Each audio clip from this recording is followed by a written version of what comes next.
Hello good people. Before the video begins, I would like to talk about the support I've received from the previous two Tekken tutorials I've done, which is the beginner tips for Tekken, which you totally should watch if you're interested in this video. You should watch that video first, and my Devil Jin guide.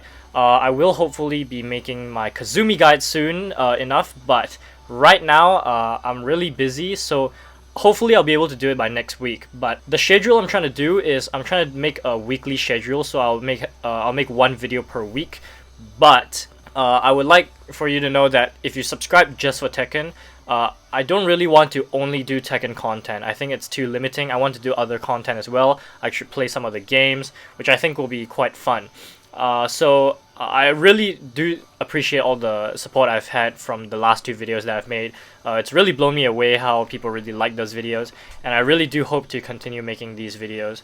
But today we're going to be getting into the basics and application of frame data. So in my beginner tips for Tekken video, I sort of briefly glossed over the basics of punishing and the basics of frame data and frame traps. So I kind of want to elaborate a bit more in this video. Basically how it works is I'm going to show you effectively what you should do with the frame data you learn, and how it doesn't always work in every scenario for punishing. So I will jump into practice mode, and then I will just show you what I want. This is kind of a low effort video to fill in before I release my Kazumi guide, which is going to take really long to make, and that's kind of why I'm making this video, because it's easier to make, and it kind of fills in the gap between now and the Kazumi guide coming out. So yeah, enjoy. In any case, I'm gonna be using,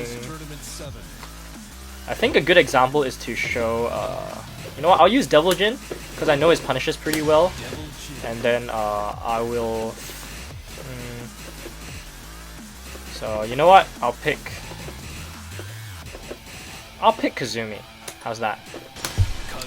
Then like this we can sort of get into how you can use frame data effectively. And for those of you wondering, yes, I am on PS4. The reason why I don't play on PC is because I don't actually have a powerful enough PC. So I've got a PS4. I just got it for PS4. Alright, so let me turn on all of the... Alright, yeah. Alright, so in my Tekken beginner tips for in my Tekken beginner tips video, I kind of briefly gloss over what it means to know basic frame data. So like I said, the fastest moves in this game are 10 frames, with the exception of Yoshimitsu. He does have his flash, but for the most part, most characters have a 10 frame move like that. So this is usually the fastest move in the game. Of course there's variants of it, so that's 10 frames as well. That's 10 frames as well. So this is kind of what you'll be using to punish most things, because especially when you're starting out, you don't really know how to punish very well. So say an opponent does a hop kick that's minus 13, you probably are still going to use your 10 frame punish because you're not used to using your 13 frame punish to punish. But most of your punishes are at the top of the move list. They're right there. You see the flash punch combo, Demon Slayer, you know, 1-1-2, 1-2-2. Okay, that's not natural combo, so that doesn't count. But let me just exit this. So I kind of talked about how you punish in the previous Tekken beginner tips video, so let me just demonstrate it again if you haven't seen that, but you really should. So I'm gonna record her doing her RSS2. Now the way you tell if you do a punish correctly is, I'm not sure if you can tell, but let me just play this. So you see at the left side, oh sorry, not left side, right side, if you see on the right, it shows up as a punish. So this move that I made Kazumi just do, her RSS2, this move right here, that is minus 10. So what does it mean to be minus 10? It means that any move that's 10 frames or faster can be used to punish this move. So 1-1-2 for Devil Jin is 10 frames, so you can always punish it with that. And then obviously it builds up. So let me do another move. So this is Kazumi's hop kick. it's a launcher right there. So you can clearly tell that that launches. So if she connects that, it gives her a full combo, and effectively, the way you know frame data is you have to make educated guesses while in match, especially if you're starting out. So if you see a move that looks punishable, you can always try to jab punish it.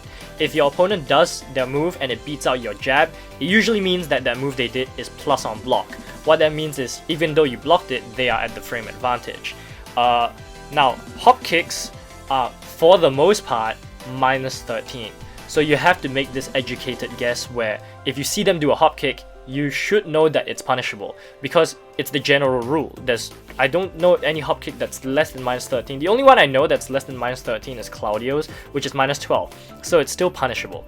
So you should always remember to punish it, even if you don't know how many frames it is negative on block. You should always punish it because you know that hop kicks are always punishable. So you see that? Oh, did I not punish it right? Oh, okay, I punished it. So you can see that what I did was Devil Jin's back 1-2. This move is 12 frames. So because her hop kick, I think her hop kick is minus 13. So let me test that. Yep, it's minus 13. So this move I just did, right here, this is 13 frames. So you can always go into practice mode when you're labbing against a character, and you play the move and then you try to see what moves punish it. You have to know basically what the frames of your moves are, what punishes you have. A great way to learn is actually to jump into practice mode and then lab, and where you should get your frame data, I use RB Norway. That's my main source of frame data. That's where I get pretty much all my frame data to learn, and it's really helpful. So I'm trying to think of an example where it's not as easy to guess. So you know what? Let me jump into the next topic I want to talk about. So because you now know that minus 10 means punishable, you can always, so for example, this hop kick right here, because it's minus 13, I can punish it with 13 frames or less. Now, there are safe moves in this game. So, for example, let me record this. So this move is Kazumi's RSS1. Oh my god, did I mess up? So this move right here is Kazumi's RSS1. It may look punishable because it used to be, but it's safe. It's minus 9 frames. See, I can't punish it because it's safe. I cannot punish this move. However, one common problem I have with a lot of new players in particular, I see a lot of new players have this issue. It's that a lot of times they think that, oh, this move is minus 9 or minus 8 or whatever, right? So it's safe. That means I can continue to push buttons. I can continue to pressure the opponent. That is not the case. Even though you are safe, you cannot be punished unless you whiff the move. Then you can get whiff punished. But if the opponent blocks the move and it's safe, they cannot punish you for it. But you are still at a negative frame disadvantage. So what that means is you shouldn't try to push a button after you're at negative frames. So the general rule is if you're at minus 5 or above, you shouldn't try to sidestep at all, because most moves will catch you even if they're not tracking or homing. Because you don't have enough time. 5 frames is too much for you to be able to evade a move. So let me give you an example of why this is so important. I'm gonna do so this move is safe, right, as I told you. It's RSS1, it's Kazumi's RSS1, her fly 1, and then I'm going to do a jab, okay? Let me just show you what that means.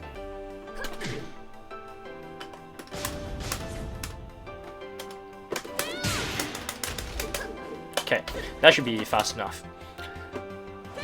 Now, Kazumi, keep in mind Kazumi is at minus 9 after I block her RSS1, so I cannot punish her for it. But because she's at minus 9 frames of disadvantage, what this means is any move I do, any move that I do will always come out that ends up being 9 frames faster than any move she does. So what does this mean? That means that if I do a move that's 18 frames or faster, it will always beat out any move that she does, because she's at 9 frames of disadvantage. So this is why you shouldn't be pushing buttons, because if you're at a negative frame disadvantage, you're gonna get counter hit. what that means is the opponent's move came out faster than yours, and that's what it means to get counter hit. And certain moves counter hit launch, like this move. This is down forward 2, Devil Jin's down forward 2. On regular hit, it does this. It doesn't do anything. But on counter hit, it leads to a full combo. So it's very rewarding. So let me show you what it means. See that? So what I effectively did was she does that, and then she goes into a jab.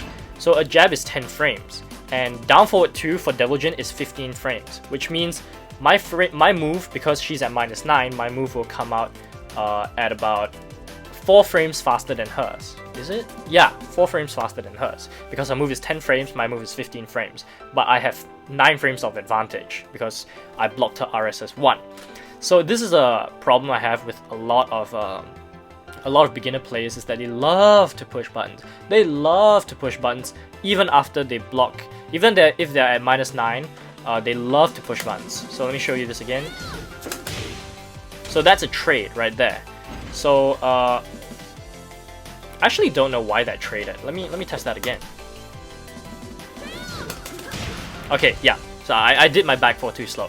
So back 4 for Devil Jin, this move right here. This move is 17 frames, which means even though I block her RSS 1, and this move does seem quite slow, right? But because she's at -9, this move is gonna come out at 8 frames.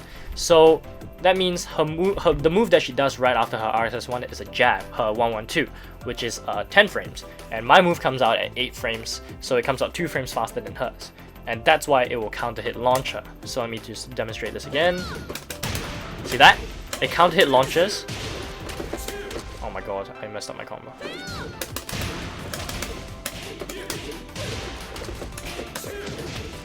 And this is kind of the general example of why you shouldn't be pushing so many buttons in the middle of a match.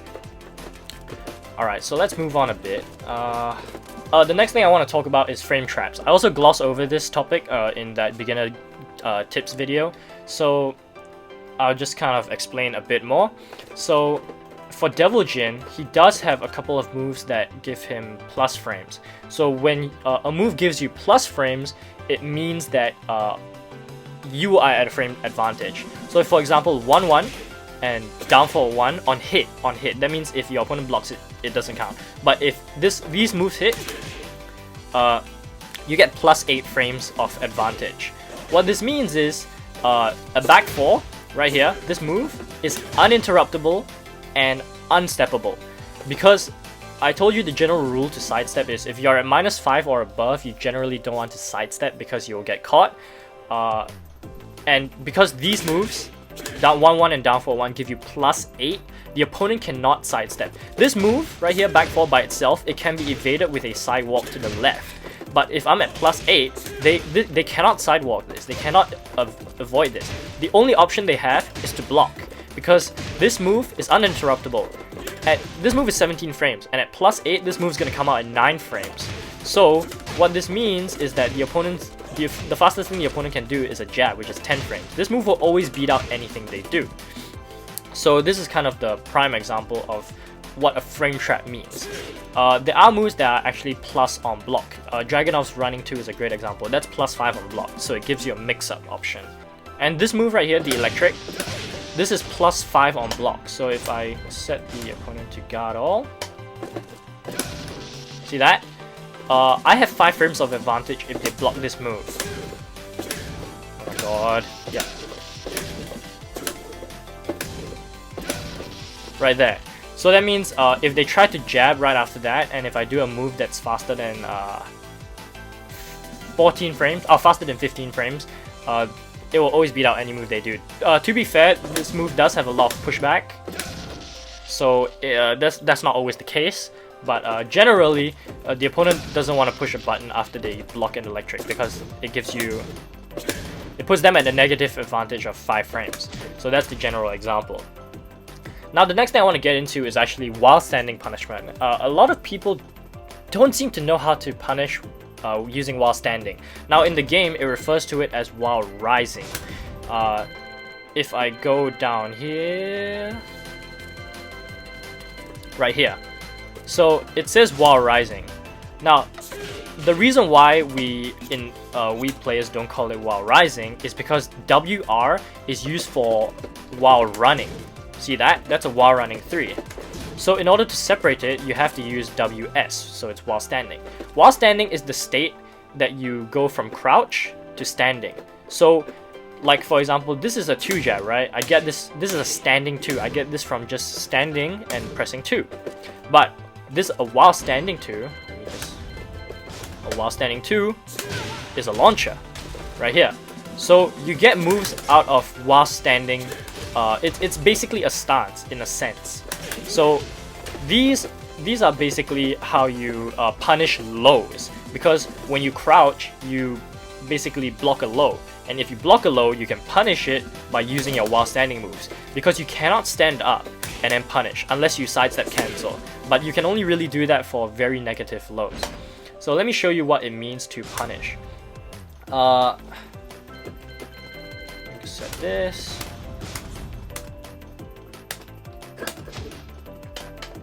So I just did Kazumi's down back 4. I think down back 4 is minus 13. If I'm not wrong, it's minus 13. Nope, it's not. It's not. It's okay. It's minus 12, I think. Okay. So you see right at the side, it shows up as a punish. So what this means is that's how you punish a low.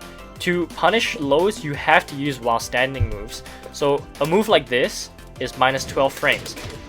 Devil Jin's while standing 4 is 11 frames. So you can and he doesn't have anything until while standing 1, which is 13 frames. So you have to use this to punish that low. Then that's effectively how you punish low moves. It's the same concept as punishing standing moves, but this is to punish lows in particular, because you have to crouch to punish a low, to block a low, sorry, and then you punish by going into the while standing state and then doing your while standing move. Now, there are moves that are stagger lows. So what it means to be a stagger low is, let me just show you.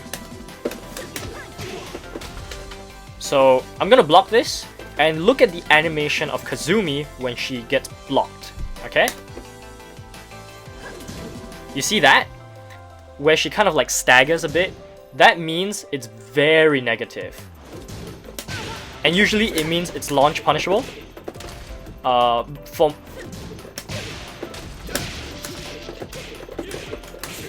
So yeah, you can punish it with a full launch. And there are many lows like this. Snake Edge, for characters that have one, those are stagger lows. Hell Sweeps like this, right here, Devil Jin's Hell Sweep, that's a stagger low. So let me just set her to crouch guard. Look at the animation of Devil Jin. See that? He staggers. He kind of like goes, oh, I got blocked. So these usually mean that these are very punishable. These are like minus a million on block. You can punish them with a full launcher. And that's how these are seeable to punish. So if you don't know the exact numbers, like how negative it is on block, if you see that they stagger like that, punish with a launch. Just punish with a full launcher. So let me just set this back. Yeah, see that? They stagger and then you punish. That's how you punish lows. So this is a concept that is often glossed over by new players. I do so many lows and they block it, and which is great, and then they don't punish it, which is crazy to me. I think it's hard to put myself in the shoes of a new player, but you need to understand that punishing is really important in this game, because that's how you get most of your damage out of a match. You might think, oh, you can get a launcher, right? Oops.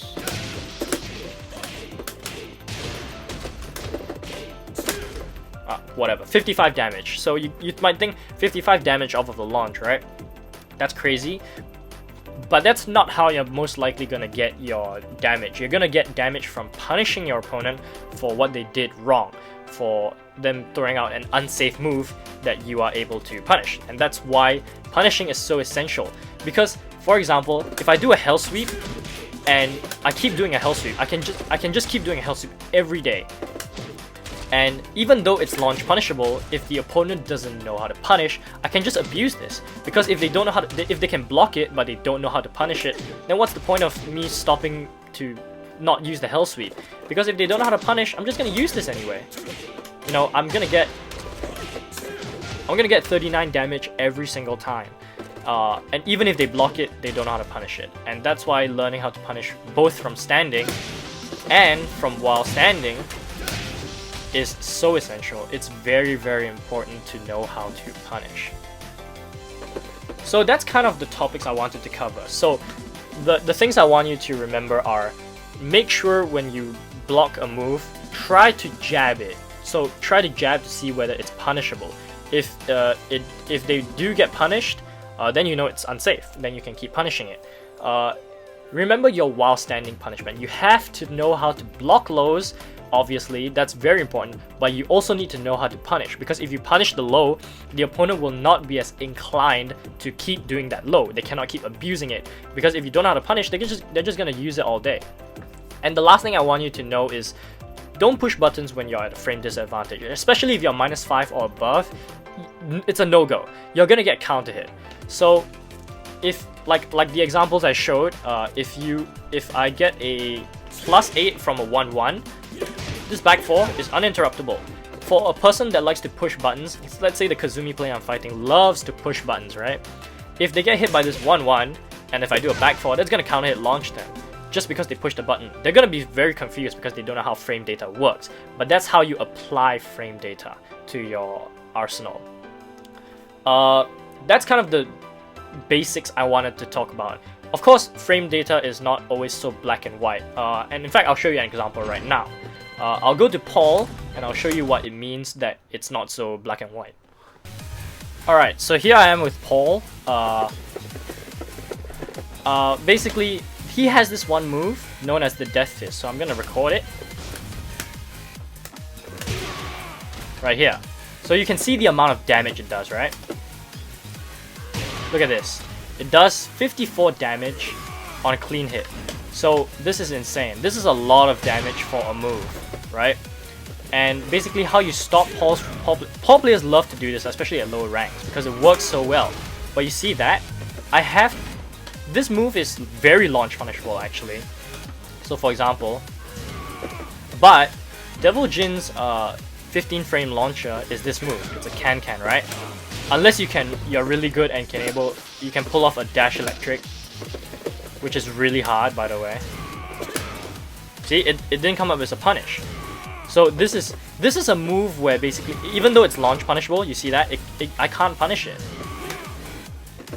I have to punish with a move that's long range. So the reward is low, right there. So it's only 28 damage, even though certain characters like Dragunov can punish with a full launcher, because he has a long range launcher, but Devil Jin doesn't. So this is one of those situations where you have to observe where frame data doesn't exactly always line up with the actual game. The frame data might tell you, oh, this move is -16 or 17 or whatever, right? But you cannot punish it due to the range at which it hits at. I cannot punish it with, see that? Oh, I can punish with the down forward too, but I'm gonna try and punish with an electric. Oh. I don't think that registers as a punish. Okay, that registers as a punish. But that's really hard to do. And not only that, this relies on range as well. So if he hits me kind of a bit shallow like this, oh, see, that didn't come out as a punish. See, that electric didn't reach, right there. The electric you just saw didn't reach. And that's because even though it's launch punishable, the range at which it hits at prevents you from launch punishing it. So you have to find out, for a move like this, there are special moves like this. Brian's while standing 1 is the same, where it creates a lot of pushback, so the only situation you have is at the wall. So Paul players love to set up because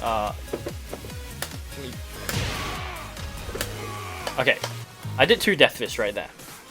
I'm gonna show you what happens. So a lot of players, especially new ones, they don't know what this Death Fist does, right? So they block the Death Fist and then they try to jab, and then they end up eating another Death Fist because of the pushback. So let me just show you what that looks like. I tried to punish with a back 1, but I whiffed and they ended up doing another Death Fist and I ate 54 damage because of that. So this is kind of the situation where you have to know that frame data isn't so black and white. You have to, because this is a 3D fighting game, right? with so many elements like sidestepping and you know, the pushback of certain moves. Even though a move might seem launch punishable, it isn't always launch punishable by most characters because of the range at which certain moves have. So it's not always that easy. But yeah, so you have to figure out. That's why it's so important to lab the characters that you want to play against, because if you don't know the matchup, you're gonna get eaten up. So yeah, so that's all I have as tips for you. I really hope this was very helpful for new players, because I really want to help out some new players, because this is a common problem that I really see a lot when I'm playing in the green ranks with my lower ranked characters. So I just want to say that you have to know how to punish. There's so many people who don't know how to punish from while standing, or just even from standing, you don't know how to punish, and they always get eaten up because of that. So yeah. So I hope this was helpful. If you enjoyed this video, please stick around for my Kazumi guide. I'll be doing one soon. And I'll also hopefully do more videos in the future relating to Tekken and other things. And if you enjoyed, just subscribe, like, and do the regular stuff that YouTube people do. In any case, that's all I have. Thanks all for watching, and I'll talk to you guys in the next one. Take care.